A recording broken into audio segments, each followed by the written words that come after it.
చాలామంది నోట ఉండే ఒక మాట ఏంటి అంటే, దేవుడు స్త్రీలను చిన్న చూపు చూశాడు. అందుకే మొదట ఎవరిని సృష్టించాడు? పురుషుణ్ణి. తర్వాత కదా స్త్రీని. అదే ముందు స్త్రీని సృష్టిస్తే బాగుండేది, లేదా ఇద్దరిని ఒకేసారి సృష్టిస్తే ఇంకా బాగుండేది. కానీ ఆయన ఏం చేశాడు? మొదట పురుషుని చేసి ఆ తర్వాత స్త్రీని చేశాడంటే, స్త్రీ అంటే దేవునికి ఏంటనమాట? చిన్న చూపు. అలాగే మనం కాలక్రమేణా బైబిల్ని ధ్యానిస్తూ వస్తే కొత్త నిబంధన కాలం వచ్చేటప్పటికి మనకు అర్థమయ్యే విషయం ఏంటంటే, స్త్రీలు సంఘంలో మౌనంగా ఉండాలని పౌలు గారు చెప్పారు కదా. ఎందుకు చెప్పారు తెలుసా? అక్కడ కూడా దేవుని మనసులో స్త్రీకి చిన్న స్థాయే ఉంది, పురుషునికే పెద్ద ఆధిక్యత ఉంది అని ఒక మాట. నిజంగానే దేవుని దృష్టిలో స్త్రీలు చిన్న చూపేనా? ప్రతి సందర్భంలో స్త్రీలను అణగార్చి లేదా అణగదొక్కాలనేది దేవుని సంకల్పమా?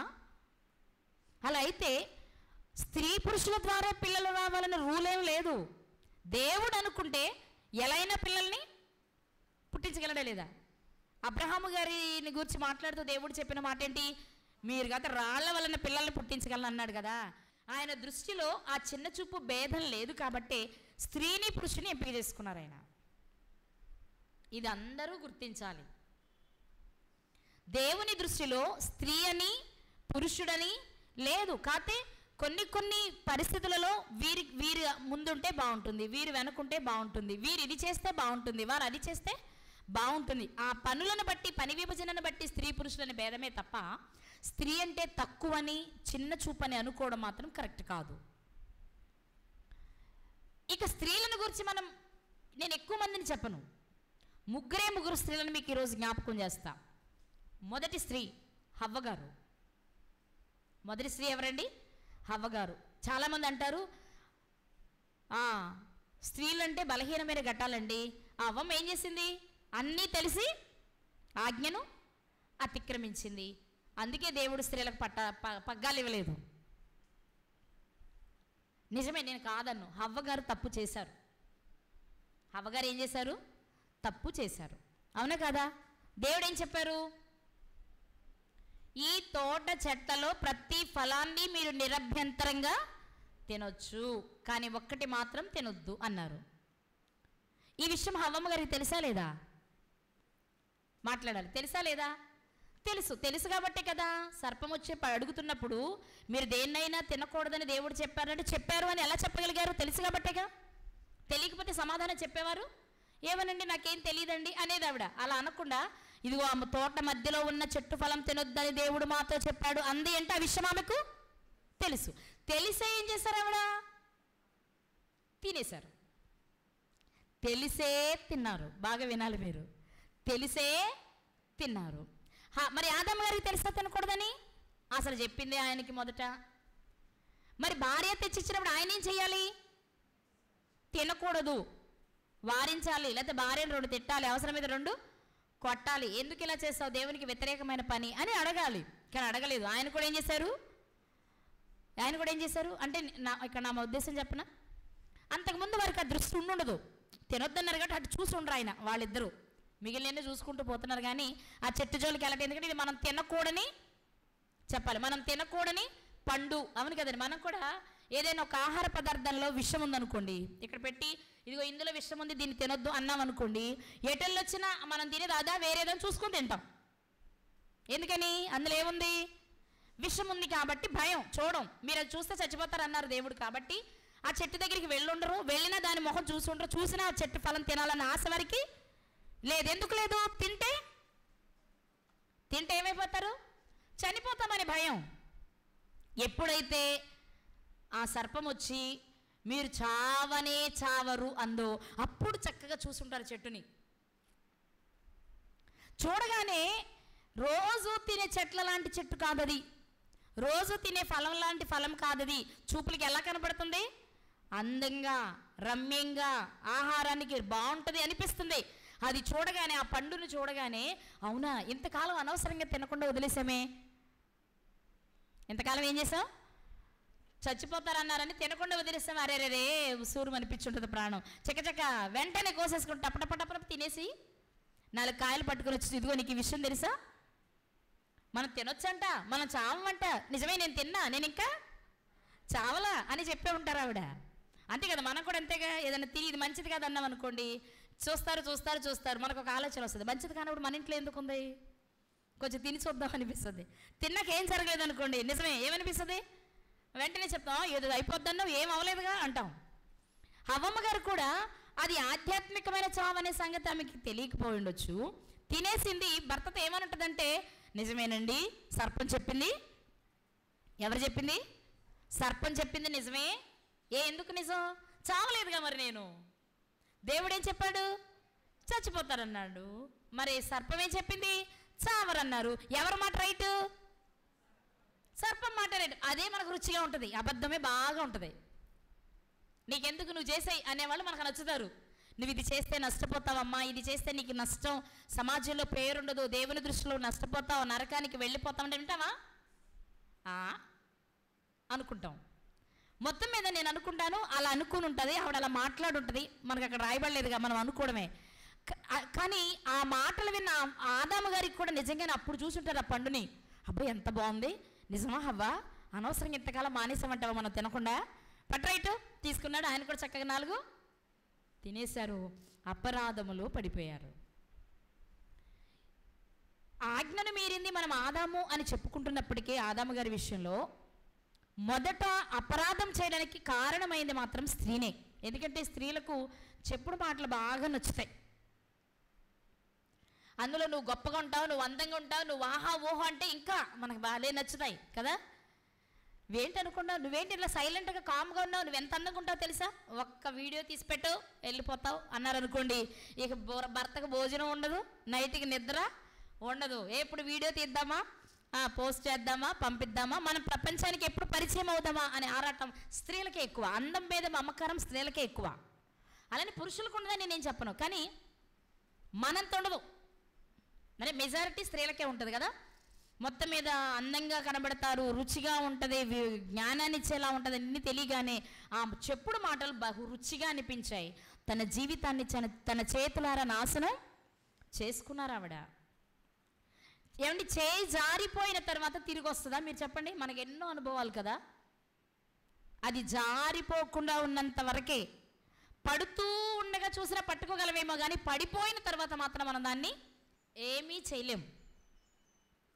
కాబట్టి ఏది దేవుడు వద్దన్నారో అదే చేసి, అపవాది ఏది చేయమందో లేక సర్పము ద్వారా ఏది మాట్లాడించిందో అది చేసి, అబద్ధమునకు జనకుడైన వాని మాట నిజంగా అనిపించింది వాళ్ళకి.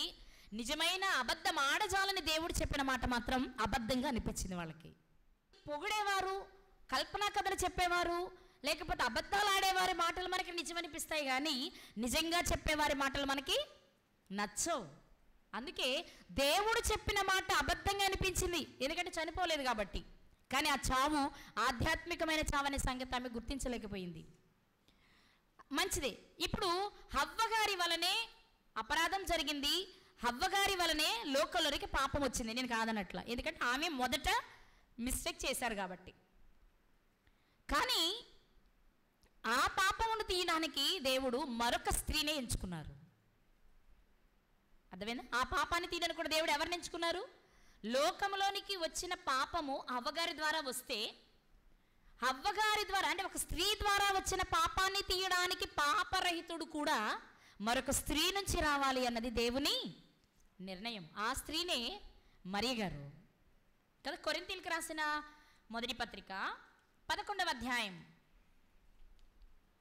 కొరింథీయులకు రాసిన మొదటి పత్రిక 11వ అధ్యాయము 11, 12 వచనాలు.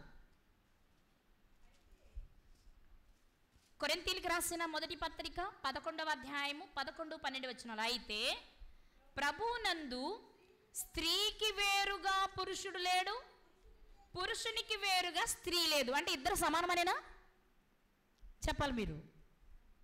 అక్కడ ఏం రాయబడింది? ప్రభువునందు అంటే దేవుని దృష్టిలో, ప్రభు దృష్టిలో పురుషునికి వేరుగా స్త్రీ లేదు, స్త్రీకి వేరుగా పురుషుడు లేరు. ఆత్మ విషయంలో భేదం లేదు. అదే కదా మనం గలతీ పత్రికలు కూడా చదువుతాం. ప్రభునందు రక్షణ పొందిన వారి విషయం మాట్లాడుతున్నప్పుడు స్త్రీ అని, క్రీస్తును ధరించిన వారి విషయంలో మాట్లాడుతూ స్త్రీ అని, పురుషుడని, గ్రీసు దేశస్థుడని భేదం లేదు. కాబట్టి ప్రభునందు పురుషునికి వేరుగా స్త్రీ లేదు, స్త్రీకి వేరుగా పురుషుడు లేరు అని చెప్తూ, స్త్రీ, బాగా వినండి ఈ మాట మీరు పట్టుకోవాలి, స్త్రీ పురుషుని నుండి ఎలాగూ కలిగెనో అలాగే పురుషుడు స్త్రీ మూలముగా కలిగెను. ఈక్వలా? ఎక్కువ తక్కువలు ఉన్నాయా ఆత్మీయ విషయంలో? చాలామంది మాట్లాడే విషయం హవ్వలో ఆడవాళ్ళని తొందరపడతారని, తప్పు చేస్తారని, బలహీన ఘటాలని, ఎక్కువ విషయాల్లో ఆడవాళ్ళని అవ్వగారు అంటూ ఉంటారు. కానీ ఆ రోజు ఆమె ఆనాడు తెలుసో తెలియక చేసినా, లేదా ఉన్న పరిస్థితులను బట్టి చేసినా, మరలా ఆ పొరపాటుని, ఆ తప్పుని సరిదిద్దడానికి దేవుడు ఎంచుకున్న మరొక సాధనం కూడా స్త్రీయే. ముళ్ళును ముళ్ళుతోనే తీయాలన్నట్లుగా,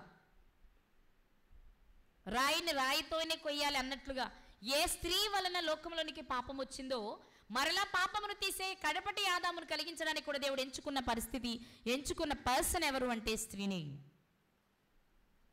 అందుకే వ్రాయబడిన మాట, పురుషుని నుండి స్త్రీ కలిగెను. కాబట్టి కదా ఆదాము గారిలోని పక్కటెముకను తీసి హవ్వను చేశారు ఆయన.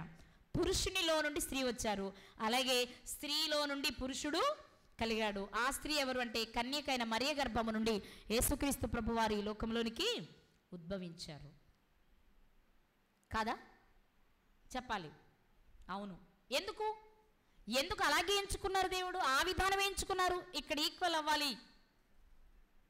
అక్కడ ఎవరి వలన అపరాధం జరిగిందో ఆ అపరాధాన్ని తీయడానికి కూడా దేవుడు మరొక స్త్రీని ఎంచుకున్నాడు. స్త్రీనే కావాలి ఎంచుకున్నారు.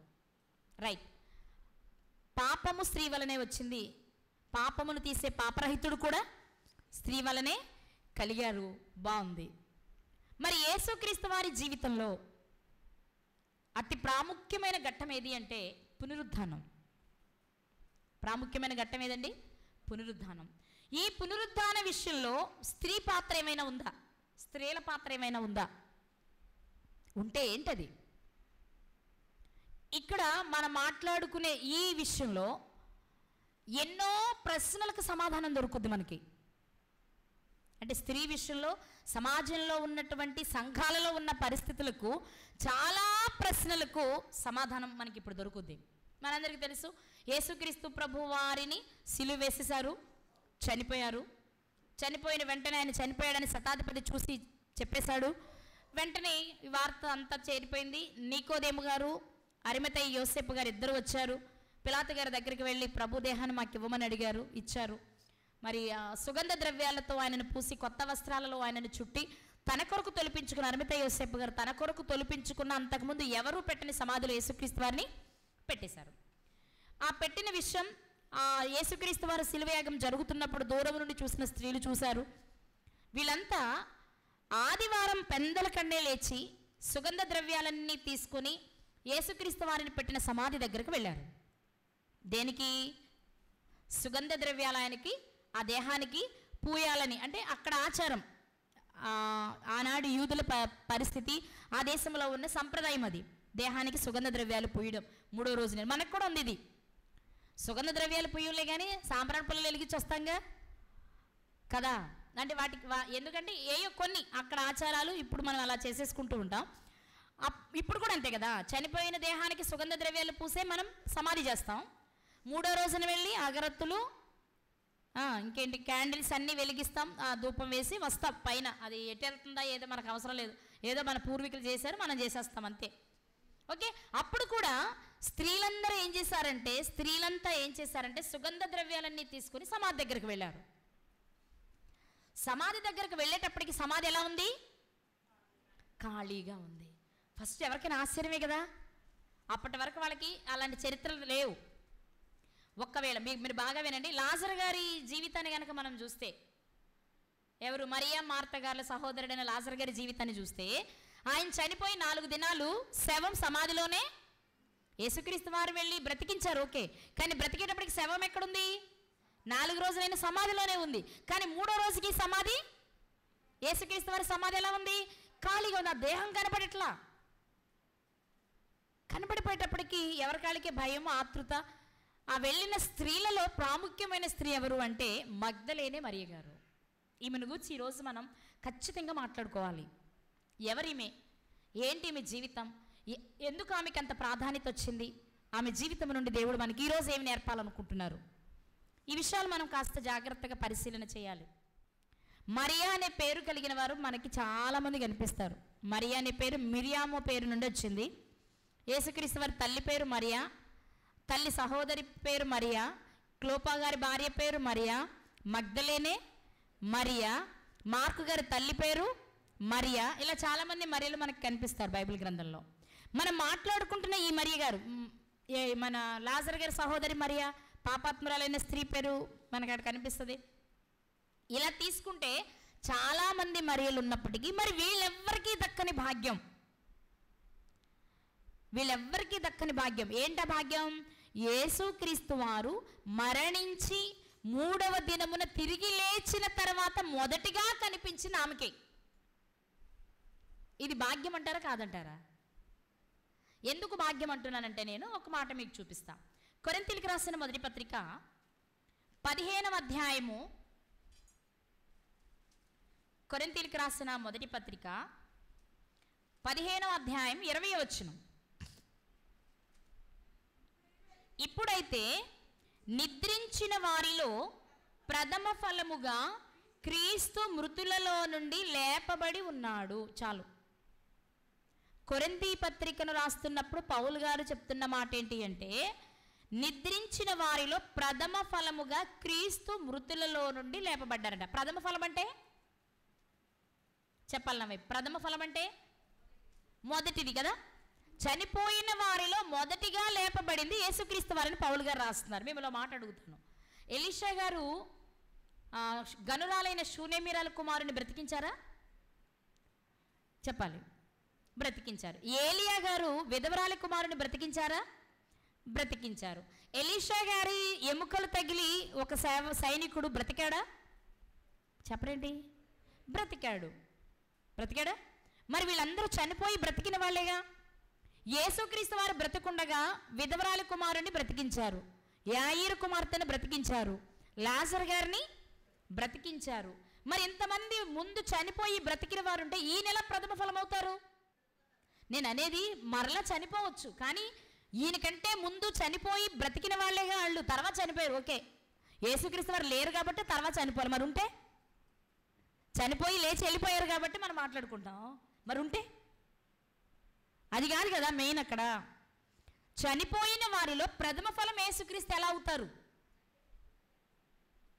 చెప్పండి, మీ అభిప్రాయాలు చెప్పండి.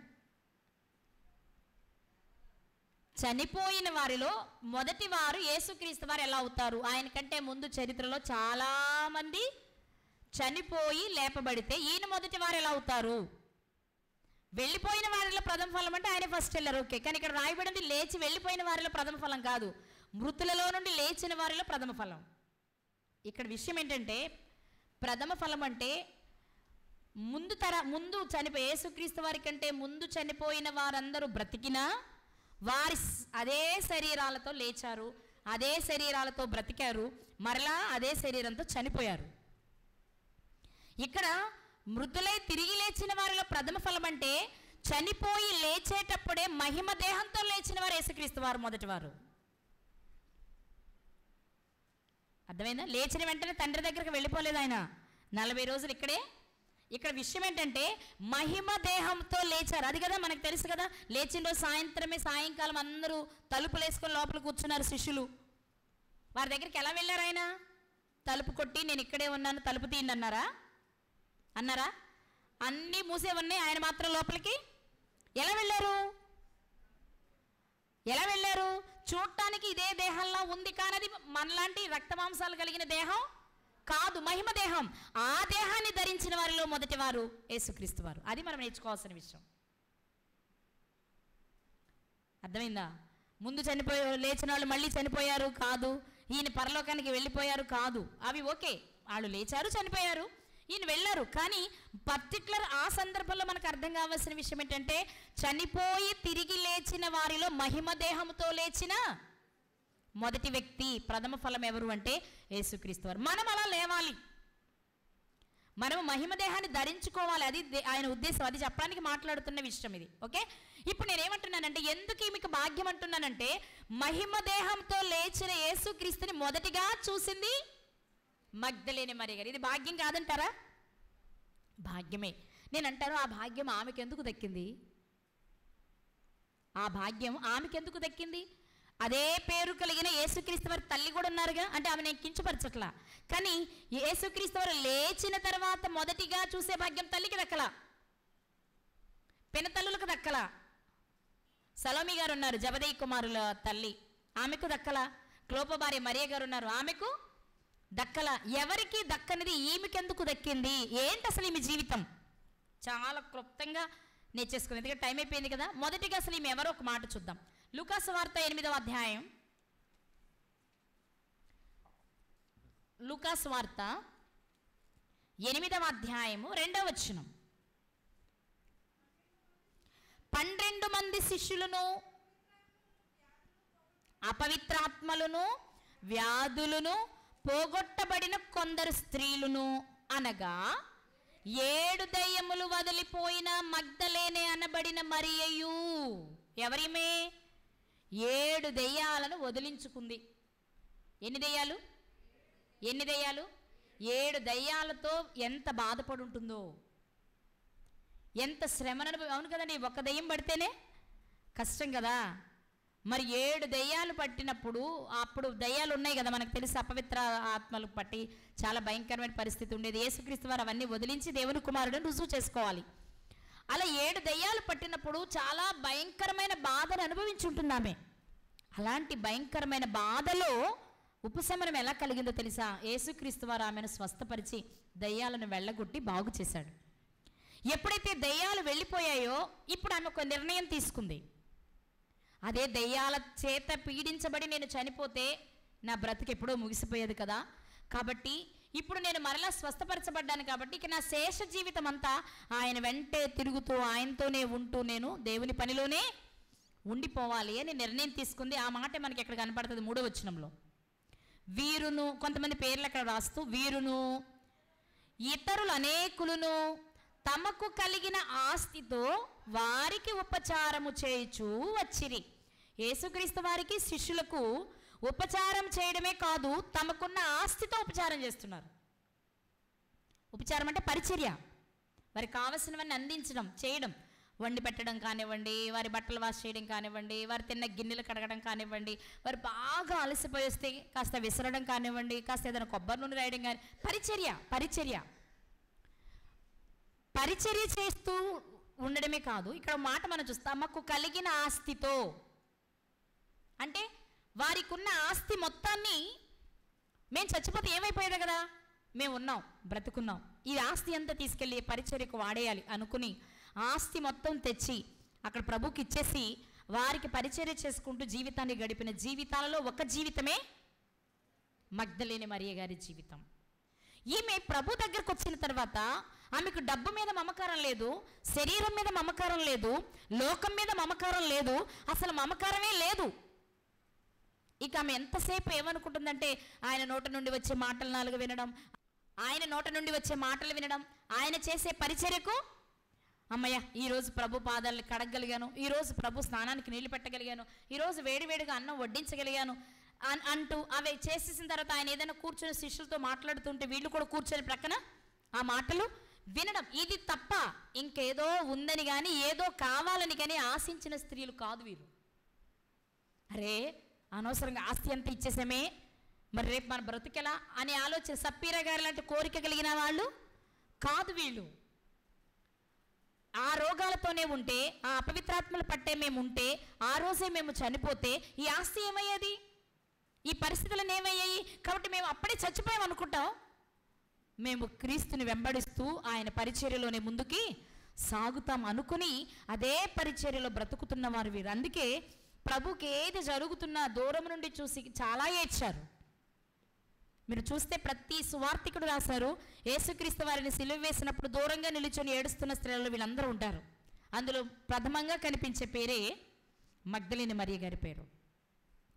వదిలి ఉండలేకపోతుంది ఆమె, ఆయన చూడకుండా ఉండలేకపోతుంది. ఈ పరిస్థితుల్లో ఆదివారం ఉదయం అయ్యింది, వెంటనే సుగంధ ద్రవ్యాలు పట్టుకొని చకచక వెళ్ళిపోయారు. చాలామంది స్త్రీలు వెళ్ళారు, కానీ మనకు పర్టికులర్ కనిపించే పేరు మగ్దలేనే మరియ గారిది. ఆమె వెళ్ళి చూసేటప్పటికి అక్కడ ఏం లేదు, దేహం లేదు. ఎందుకు లేదు? మరి ఆ దేహమే మహిమ దేహాన్ని ధరించుకోవాలి కాబట్టి. ప్రపంచంలో మనం ఏదైనా నమ్మాలంటే సాక్ష్యం కావాలి కదా.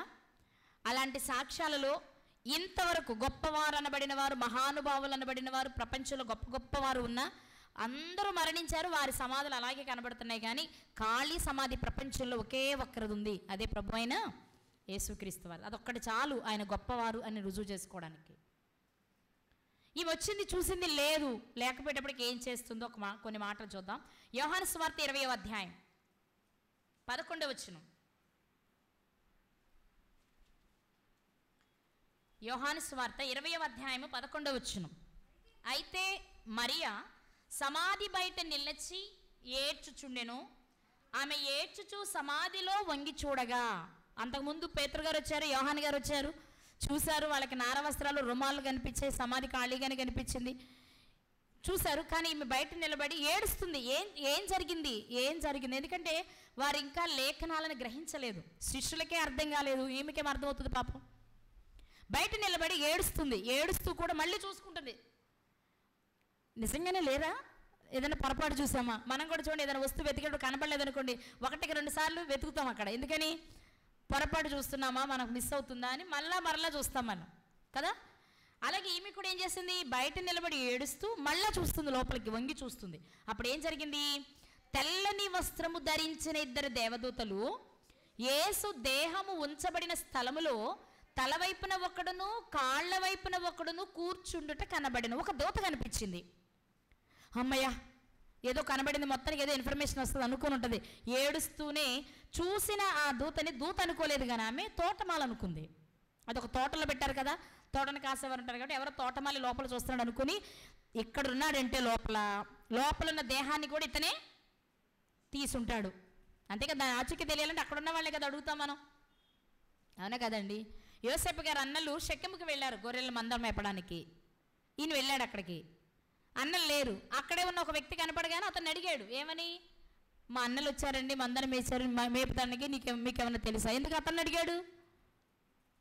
అక్కడ ఉన్నాడు కాబట్టి విషయాలు ఏమైనా తెలుసేమో అని. అర్థమవుతుందా? ఇక్కడ కూడా ఎప్పుడైతే ఒక దేవదూత కనిపించిందో, దేవదూత ఆమెకు తెలియదు కాబట్టి ఎవరో ఒక వ్యక్తి అనుకుంది, అది కూడా తోటమాల అనుకుంది. వెంటనే ఆమె అడుగుతుంది, ఏమని? వారు అమ్మ ఎందుకు ఏడ్చుచున్నామని ఆమెను అడగగా ఆమె ఇలా అంటుంది, నా ప్రభువుని ఎవరో ఎత్తుకొని పోయిరి, ఆయనని ఎక్కడ ఉంచిరో నాకు తెలియలేదు. తెలిస్తే అక్కడికి వెళ్ళి సుగంధ ద్రవ్యాలు పూసొస్తా, అక్కడికి వెళ్ళి ఒకసారి ఆయన్ని నేను చూసొస్తా.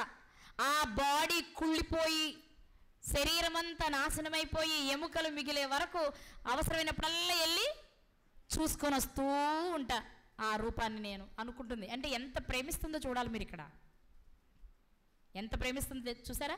నా ప్రభువుని ఎవరో ఎత్తుకుపోయారయ్యా, ఇక్కడ లేడు, ఆయనని ఎక్కడుంచారో నాకు తెలీదు చెప్పింది. అప్పుడు ఆమె ఈ మాట చెప్పి వెనుక తట్టు తిరిగి ఇటు తిరిగింది. ఇటు దేవదూతను చూసింది, ఇటు తిరిగింది. వెనక తిరగగానే ఏం కనిపించింది? యేసుక్రీస్తు వారు నిలిచి ఉన్నట్టు కనిపించింది. ఇప్పుడు ఏం జరిగింది? ఆయన యేసు అని గుర్తుపట్టలేదు. యేసు, అమ్మా ఎందుకు ఏడుస్తున్నావు, ఎవరిని వెతుకుచున్నావు అని ఆమెను అడుగగా ఆమె ఆయన తోటమాలి అనుకుని, ఇక ఏమీ అర్థం కావట్లేదు ఆవిడికి, ఏం జరుగుతుందో తెలియట్లేదు ఆవిడికి. ఏదో వింటుంది, చూస్తుంది, ఏదో జరిగిపోతుంది. ఈమెకి కావాల్సింది ఏంటంటే నా ప్రభువుని ఎవరో పట్టుకుపోయారు, ఆయన నాకు అప్పగిస్తే చాలు. యేసుక్రీస్తు వారిని కూడా ఏమనుకుంటుంది? తోటమాలే అనుకుని ఆయనతో కూడా మాట్లాడుతుంది. అయ్యా, నీవు ఆయనను మోసుకొని పోయిన ఎడల ఆయనను ఎక్కడ ఉంచితివో నాతో చెప్పుము, నేను ఆయనను ఎత్తుకొని పోదునని చెప్పాను. ఏంటండి సాహసం? అసలు మనకు శవాలను చూడటమే భయం, అవునే కదా చెప్పండి? చనిపోయిన వారి దేహాలను మనస్ఫూర్తిగా ధైర్యంగా చూసేవాళ్ళు ఎంతమంది ఉన్నారు? ఆ వీధిలో చచ్చిపోతే ఈ వీధిలో కూడా నడవరు చాలామంది, భయం. అర్థమైందా? ఇప్పుడు ఈమెమంటుంది? దేవదూతలు చెప్పారు, ఏమ్మా ఎందుకు ఏడుస్తున్నాడు, నా ప్రభువుని ఎవరు ఎత్తుకుపోయారని చెప్పింది. ఇటు చూస్తే ప్రభు ఉన్నారు, ఆయన్ని తోటమాల అనుకుంది, ఆయనకు కూడా అదే చెప్తుంది. ఏం చెప్తుంది? అయ్యా ఒకవేళ నువ్వు గనక తీసుకుని వెళ్తే ఆయన్ని ఎక్కడ పెట్టవో చెప్పవా? ఎందుకమ్మా? నేను ఆయన ఎత్తుకుపోతా. ఎక్కడికి? ఏం చేసుకుంటావు? తెలీదు. అదొక విపరీతమైన ప్రేమ, అంతే. ఆమె జీవితంలో మరలా ఈ జీవితాన్ని అనుభవిస్తానని ఆమె అనుకుని ఉండదు. ఆ దెయ్యాల చేత పీడింపబడుతున్నప్పుడు, సమాజం ఆమెను చూస్తున్నప్పుడు, లేక తల్లిదండ్రులు ఆమెను ఎలా చూశారో, లేకపోతే తోబుట్టువులు ఎలా చూశారో, సమాజం ఎలా చూసిందో మనకు తెలీదు. కానీ ఏదైనా ఒక సమస్య ఉన్న పర్సన్ అంటే అయితే జాలి చూపిస్తాం, లేకపోతే పక్కన పెట్టేస్తాం. అలాంటి భయంకరమైన పరిస్థితిని ఎదుర్కొన్న ఆమె జీవితంలో ఈవేళ ప్రశాంతంగా గడపగలుగుతుందంటే కారణం యేసుక్రీస్తు వారే కదా. ఇంకా ఆమె ఆయన్ని చాలా ప్రేమిస్తుంది, చాలా భక్తిగా భయభక్తులతో ప్రేమిస్తుంది, ఒక సోదరుల్లా. ఆ ప్రేమ ఎంత ప్రేమిస్తుందంటే, అయ్యా నువ్వు ఎక్కడైనా పెడితే చెప్పవా, మా వాళ్ళని తీసుకెళ్ళి తెచ్చుకుంటాను అన్నట్లా. అంతేనా? ఏం చెప్పాలి? మామూలుగా అయితే ఏం చెప్పాలి? నాకు వస్తే అడ్రస్ చూపించయ్యా, నేను వెళ్ళి చూసుకొని మా వాళ్ళని తీసుకెళ్ళి తెచ్చుకో. అవును కదండి. మగవాళ్ళ శరీరాన్ని తెచ్చుకోవడం అంటే, చనిపోయిన బాడీయే బరువు అంటారు, అది మగవాళ్ళ దేహం. ఈమె చూస్తే ఆడ మనిషి, ఎలా తెచ్చుకోగలదు? ఏదైనా చేసేయాలి, ఆయన ఏదో ఒక రకంగా తెచ్చుకోవాలి, అంతే. అందులోనే మనకు కావాలి, కనిపించాలి ఆ ప్రేమ. అందరూ వెళ్ళిపోయారు, చాలామంది వచ్చారు. మరి ఎవరిని గురించి మనకు కనబడట్లా, బోస్ వెళ్ళిపోయి ఉంటారేమో. ఎందుకంటే వీరు వెళ్ళి పేతురు గారికి మిగిలిన వారికి చెప్పినప్పుడు వెర్రి మాటలు అనుకున్నారంటే, వీళ్ళు వెళ్ళి చెప్తుంటే. మీకు పిచ్చి కాకపోతే ఆయన లేకపోవడం ఏంటి, ఆయన లేవడం ఏంటి అన్నట్టు చూస్తున్నారు. ఎవరు? శిష్యులే. మరి వీళ్ళ మాట నమ్మనప్పుడు ఆమె ఏం చేయాలి? ఆమెకి ఏం చేయాలి అర్థం కావట్లా. ఒకటే అడుగుతుంది, ఆయన్ని గనక మీరు ఎక్కడైనా పెట్టుంటే నాకు అడ్రస్ చెప్పండి, నేను ఎత్తుకెళ్ళిపోతా. నేను ఆయన మోసుకొని మా ఇంటికి, అంటే అంతకుముందు ఎక్కడో ఉండేవాళ్ళు కదా వీళ్ళంతా, ఒక చోట బస చేస్తూ కొన్ని ప్రదేశాల్లో ఉంటూ వచ్చారు కాబట్టి ఎక్కడికో చోటుకి నేను ఆయన తీసుకొని వెళ్తా. ఎందుకంటే మా మాట నమ్మట్లా, నేను అది తీసుకొని వెళ్తే అప్పుడైనా చూసి మిగిలిన వాళ్ళు నమ్ముతారేమో. అప్పుడు ప్రభు అన్నారు ఆమెతో, ఏమని? ఏ స్వామిని చూచి మరియా అన్నారు, అంతే. రోజు పిలిచినట్టు పిలవగానే వెంటనే గుర్తుపెట్టేసింది. ఆయన మాట్లాడనంతసేపు, లేదా పేరు పెట్టి పిలవనంతసేపు ఎవరో అనుకుంటుంది, ఏడ్చుకుంటూ లోపలంతా ఏవో ఆలోచనలు పరిగెడతా ఉండుంటుంది కదా. ఏమైపోయి ఉంటారు, ఎవరు తీసుకెళ్ళి ఉంటారు, కాపలా పెట్టారు కదా, కాపలా పెడితే ఎలా లేచి ఉంటాడు? అవును కదండి. చనిపోయిన వెంటనే సైనికులు, ప్రధాన యాజకులు, పెద్దలందరూ చెప్పిన మాట ఏంటి? ఈ వంచకుడు బ్రతికుండగా 3వ దినాన లేస్తానని చెప్పాడు. లేస్తాడేమో అని పెద్ద రాయి ఒకటి అడ్డం పెట్టి దానికి ఒక ముద్ర వేసి సైనికులు కాపలా పెట్టి ఉంచారు. పిచ్చోళ్ళు. కానీ ఆయన చెప్పినవన్నీ నెరవేరినాయి కదండి. నెరవేరినే లేదా? ఆయన ముందే చెప్పారు, ఏమని? నేను యెరూషలేములో ప్రధాన యాజకుల చేత చంపబడతాను, సమాధి చేయబడతాను, 3వ దినమున తిరిగి అని చెప్పారా లేదా? చెప్పినట్లే యెరూషలేములో చంపబడ్డారా లేదా? ఆయన చెప్పాలి, ముగించుకుందాం. చంపబడ్డారా లేదా? చంపబడ్డారు. సమాధి చేయబడ్డారా లేదా? చేయబడ్డారు. ఇక మిగిలిందేంటి? కాబట్టి రాళ్ళు పెట్టినా, ముద్రలేసినా, సైనికులను పెట్టినా, ఎవరిని పెట్టినా ఏం జరుగుద్ది? లేవడం అనేది జరుగుద్ది. ఎందుకని? తండ్రి లేపుతారు, ఈయన లేస్తారు. మరి ఇది జరుగుద్ది కాబట్టి ఇవన్నీ ఎందుకు? నేను అనుకున్నాను, ఈ సంఘటన దృష్టిలో పెట్టుకుని గమలీయేలు గారు మాట్లాడుంటారేమో. దేవుని వలన జరిగే కార్యమైతే ఆపడం ఎవరి వల్ల కాదు. అది దేవుని వలన జరగలేదనుకో, చేయటము ఎవరి వల్ల కాదు.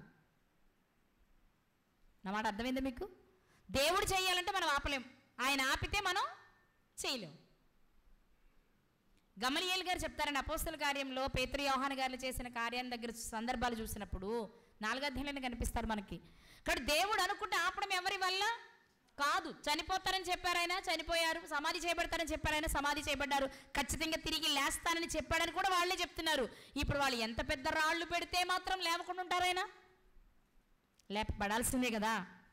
సరే, వాళ్ళకి అర్థం కాలేదు సైనికులకి, శిష్యులకు అర్థం అవ్వద్దా? అవ్వాలి వద్దా? ఖచ్చితంగా అవ్వాలి.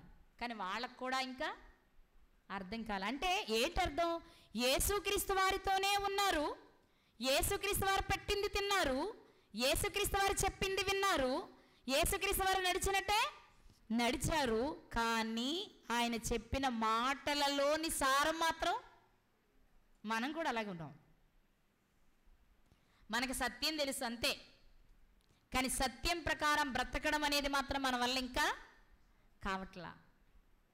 మళ్ళీ చెప్తాం, మనమే ఇక్కడ కూర్చొని నిలబడి చెప్తాం, కానీ అది మన జీవితంలోకి వస్తే మాత్రం చెయ్యలేని స్థితిలో. ఆనాటి శిష్యులకు మనం ఏమీ తీసిపోం. మామూలుగా చరిత్రలో పరమానందయ్య గారి శిష్యులు అంటారు, కానీ యేసుప్రభు గారి శిష్యుల పరిస్థితి కూడా అలాగే ఉంది కదండి. అప్పటికి తర్వాత అద్భుతాలు జరిగించారులే, కానీ అప్పటికి ఎలా ఉంది ఏమంటే, ముందంతా తెలియకపోవచ్చు, నేను కాదన్ను. సమాధి ఖాళీగా ఉంది అనగానే వెంటనే ఏం గుర్తుకు రావాలి? ఆయన బ్రతికుండగా చెప్పారు, చెప్పినట్టే లేచి ఉంటాడని గుర్తు రావాలొద్దా? రావాలొద్దా?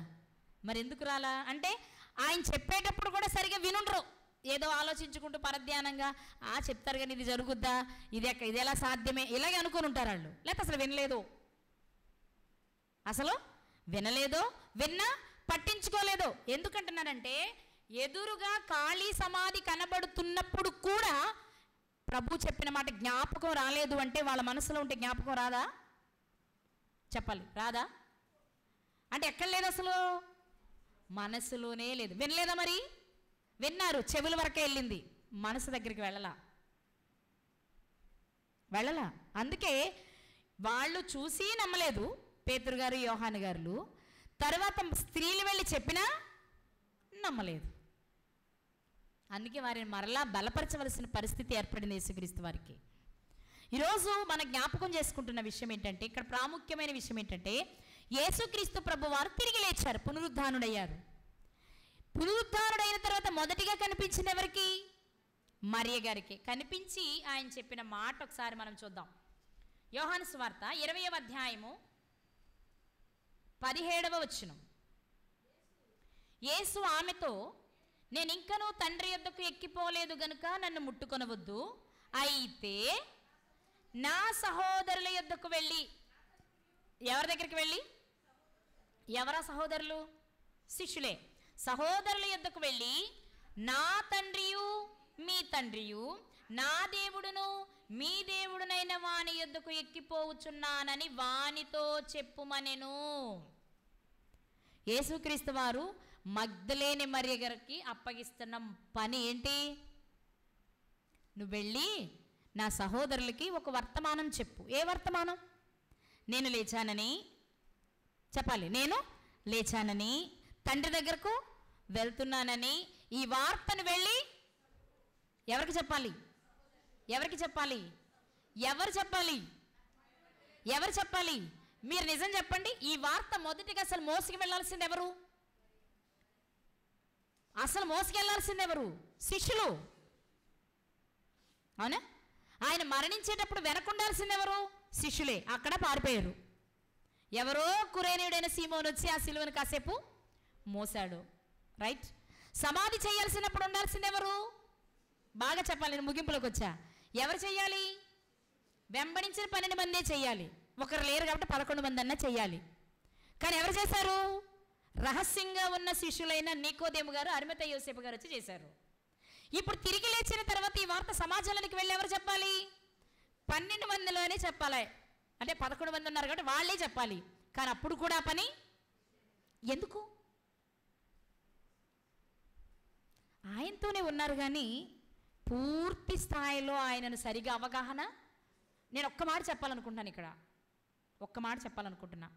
ఎక్కడో ఉన్న కురేనీయుడైన సీమోన్ వచ్చారు సిలువను మోయటానికి. ఇక్కడికి రహస్యంగా బయటపడకుండా ఉన్నారు అరిమతై యోసేపు గారు, ఆయనకి శిష్యుడుగా. ఆడపిల్ల అబలగా ఉంది మరియ గారు. కానీ వీరు దూరంగా ఉన్నా, ఆడవారిగా ఉన్నా, ప్రభు మాటలకు మనస్సునిచ్చి ఆసక్తితో విన్నవారు. కానీ అక్కడే ఉన్నారు శిష్యులు. 3.5 సంవత్సరాలు విన్నారు, కానీ ఏం అర్థం కాల. అందుకే ఏ పనిలోనూ వారి పాత్ర లేదు. నేను కించపరచట్లా, తర్వాత మారారు, అద్భుతాలు సృష్టించారు, నేను కాదనట్లేదు. కానీ అసలు వాస్తవంగా అయితే అన్ని పనుల్లో మొదటి అవకాశం ఎవరికి రావాలి? శిష్యులకే కాదా? కాదా? కానీ వారికి వచ్చిందా? అవును, చాలామంది హృదయ స్థితిని మీరు ఒక్కటే గుర్తుపెట్టుకోండి, మన హృదయ స్థితిని చూసి దేవుడు అవకాశం ఇస్తారు దేనికైనా సరే. ఫర్ ఎగ్జాంపుల్, దేవుని పని చేస్తున్నాం, నిలబడి చెప్పేది కావచ్చు, నిలబడి పాడేది కావచ్చు, పరిచర్యకు సహకరించేది కావచ్చు, క్లీనింగ్ కావచ్చు, ఇస్తర్ లైటింగ్ కావచ్చు, మంచినీళ్ళు పోయడం కావచ్చు, తిన్న ఇస్తర్లు తీయటం కావచ్చు. ఇందులో ఏది చేయాలి అన్నా నీ మనస్సు దేవునికి నచ్చాలి. అది నచ్చకపోతే నువ్వెంత గొప్ప పోటీగాడివైనా ఎందులోనూ నువ్వు చేయడానికి అవకాశం రాదు. అక్కడే ఉంటావు కానీ నీ వల్ల కాదు. అది ఎవరో ఆ అవకాశాన్ని ఎవరో ఎత్తుకుపోతారు, ఎవరో దాన్ని సద్వినియోగం చేసుకుంటూ ఉంటారు. ఈరోజు మనం జ్ఞాపకం చేసుకోవాల్సిన విషయం, యేసుక్రీస్తు వారు తిరిగి లేచారు అని చెప్పే వార్త శిష్యులు మోసుకెళ్ళాలి. ఇదిగో ఆయన చెప్పినట్టే లేచాడు. కానీ వీళ్ళు ఎక్కడున్నారు? ఎక్కడెక్కడో పారిపోయి ఎక్కడెక్కడో దాక్కొని ఆ సాయంత్రం కూడా వాళ్ళే ఎత్తుకుపోయారని చెప్పుకుంటున్నారని తలుపులు బిగించుకొని లోపల కూర్చున్నారు. కానీ శిష్యులకు వర్తమానాన్ని అందిస్తున్నది ఎవరు? మగ్దలేనే. ఇప్పుడు మీరు చెప్పండి, ఆయన లేచాడు. ఎప్పుడు లేచారు? చనిపోయి సమాధి చేయబడి తిరిగి లేపబడ్డారు, అంతేనా? చెప్పండి, నాకు చెప్పండి సమాధానం. చనిపోయి సమాధి చేయబడి తిరిగి లేపబడ్డారు. దీన్ని ఏమంటారు? సువార్త అంటారు. దీన్ని ఏమంటారు? సువార్త అంటారు. ఇప్పుడు ఈ సువార్తను మొట్టమొదట తీసుకెళ్తుంది ఎవరో తెలుసా? మరి ఇప్పుడు స్త్రీలు సువార్త ప్రకటించాలా వద్దా? చెప్పరేంటి? స్త్రీలు సువార్త ప్రకటించాలా వద్దా? గొప్ప పండితుడైనటువంటి అపోల్లో గారికి సువార్తను ప్రకటించారు. ఎవరు?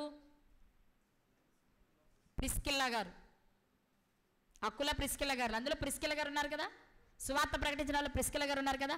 ప్రిస్కిల్లా గారి దగ్గరికి వెళ్ళి ఏదో గొప్పగా చెప్పారు అంటే మనం ఏదో మాట్లాడతాం, కానీ అసలు మొట్టమొదట సువార్తను చెప్పిన వ్యక్తి ఎవరు అంటే స్త్రీ. అది ఎవరు చెప్తే చెప్తుంది ఆవిడ, పైగా ఎక్కడో విని నేర్చుకొని కాదు, యేసు ప్రభు చెప్తే నేర్చుకొని వెళ్ళి లేకపోతే విని వెళ్ళి ఆయన శిష్యులకే చెప్పింది ఆవిడ. ఆమెకు చెప్పింది యేసుక్రీస్తు వారు, ఆమె చెప్పింది ఆయన శిష్యులకు. ఎంతకంటే ఏం ఆధారం కావాలి స్త్రీలు మాట్లాడొచ్చు అనడానికి సమాజంలో? కదా మనం గుర్తుపెట్టుకోవాల్సిన విషయం. స్త్రీలు మాట్లాడుతున్నప్పుడు ఆడోళ్ళ మీరు పక్కన కూర్చోండి, బయట కూర్చోండి, వెనక్కి కూర్చోండి, మీరు ఎందుకు మాట్లాడుతున్నారు, ఎవరు లేకపోతే మాట్లాడండి, ఇలాంటి ఎన్నో వినబడుతూ ఉంటాయి. ఈ మధ్య కాలంలో నేను 1 నెల క్రితం నేను ఒక ఊరు వెళ్ళాను. ఆ సంఘంలో స్త్రీలు అసలు వాక్యమే చెప్పకూడదట, స్త్రీల కూడికలైతే మాట్లాడుకోవాలి. ఆ స్త్రీలు మాట్లాడేప్పుడు పురుషులు లోపల కూర్చోరు, ఒక్క పెట్టలేదు, మగ పురుషులు లేరు. చాలా ఆశ్చర్యం అనిపించింది నాకు. యూట్యూబ్లో వాక్యం విని నచ్చి ఫైట్ చేసి పిలిపించారు నన్ను అక్కడికి. వాళ్ళు స్త్రీల సమాజం వారు మాత్రమే పిలుచుకొని ఎవరు వచ్చి విన్నా లేకపోయినా మేము వింటామండి అని పిలిపించుకొని వాక్యాన్ని చెప్పించుకున్నారు. కానీ నాకు చాలా ఆశ్చర్యం అనిపించింది. ఎంత వాక్యం తెలిసి పెద్ద సంఘాలు, సంఘమేమో పెద్ద సంఘం, అంత పెద్ద సంఘాలలో బయటకి చాలా చోట్లకి వెళ్తుండే పెద్ద సంఘాలే, కానీ ఆచారప్రాయమైన జీవితాలు. లేఖనం ఇంత స్పష్టంగా చెప్తూ ఉంటే మనం ఏం చేస్తున్నాం? ఇప్పుడు చెప్పండి, పునరుద్ధానమే కాదు, స్వార్థ విషయంలో స్త్రీ విషయంలో దేవునికి చిన్న చూపు ఉంటే మగ్దలేనే మరియ గారి ద్వారా సువార్త ఎందుకు వెళ్ళాలి? పేతురు గారు వెళ్ళకూడదా? పేతురు గారు కూడా వచ్చారుగా సమాధి దగ్గరకు, యోహాను గారు కూడా వచ్చారుగా సమాధి దగ్గరకు. అక్కడే దేవదూత కనిపించలేదు, అక్కడే యేసుక్రీస్తు వారికే ప్రత్యక్షమై వారికి చెప్పకూడదా మిగిలిన వాళ్ళకి చెప్పమని?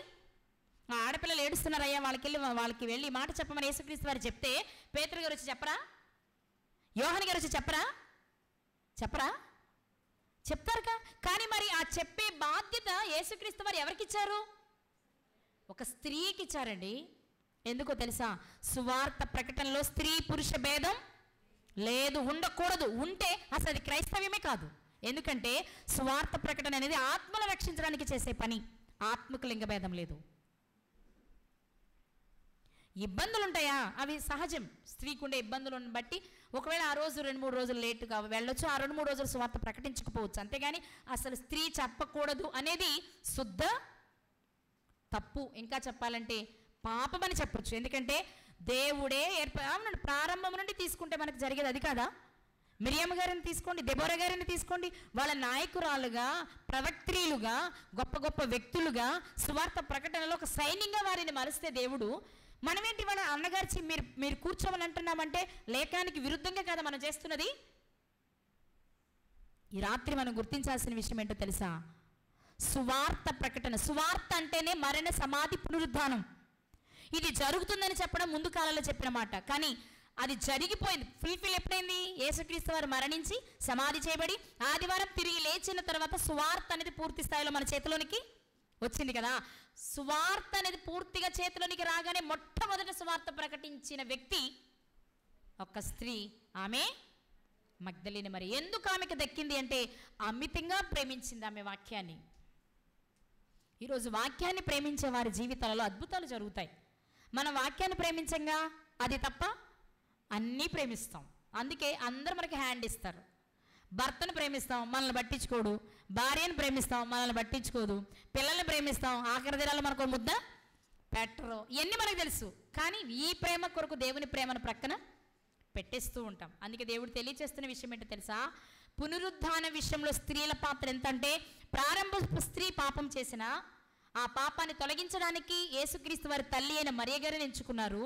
అలాగే సువార్త ప్రకటనలో మొట్టమొదటిగా దేవుడు ఎంచుకున్న పాత్ర స్త్రీని. ఆ స్త్రీ మగ్దలేనే మరియ గారు. వీరిని ఎందుకు ఎంచుకున్నారు అంటే వారి హృదయం దేవునికి నచ్చింది కదా. మరియ గారు ఇద్దరి జీవితాన్ని మనం చూస్తే వారి మనస్సు దేవునికి నచ్చింది. తన కుమారుని గర్భాన ధరించడానికి నీతిమంతురాలైన కన్యక అయిన మరియ గారిని సెలెక్ట్ చేసుకున్నారు. ఆమెలో ఏ దోషము లేదు కాబట్టి. అలాగే సువార్త ప్రకటించడానికి, పవిత్రమైన లేఖనాలను పంచడానికి, శిష్యులకే బోధించడానికి మగ్దలేనే మరియ గారిని ఎంచుకోవడానికి కూడా కారణం ఏంటో తెలుసా?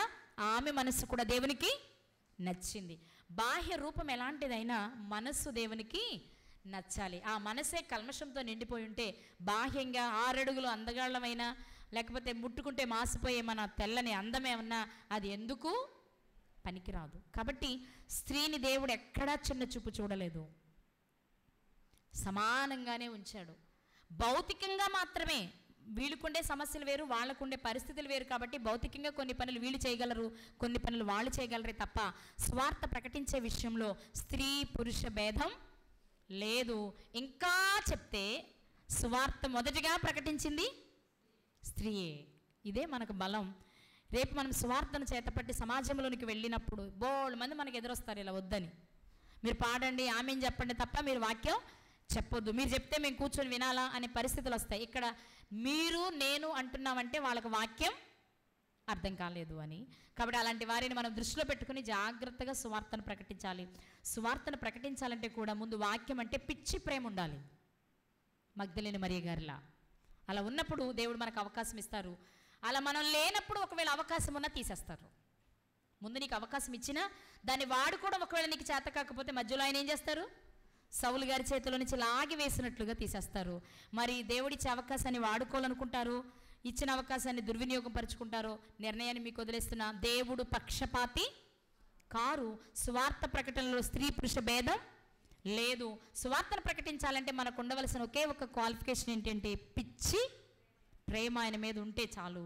ఆ ప్రేమను కలిగి ఉందాం, సువార్తను ప్రకటిద్దాం, అనేకులను రక్షిద్దాం, పరలోకాన్ని స్వతంత్రించుకుందాం. అలాంటి కృప దేవుడు మనందరికీ దయచేయునుగాక. ఆమేన్.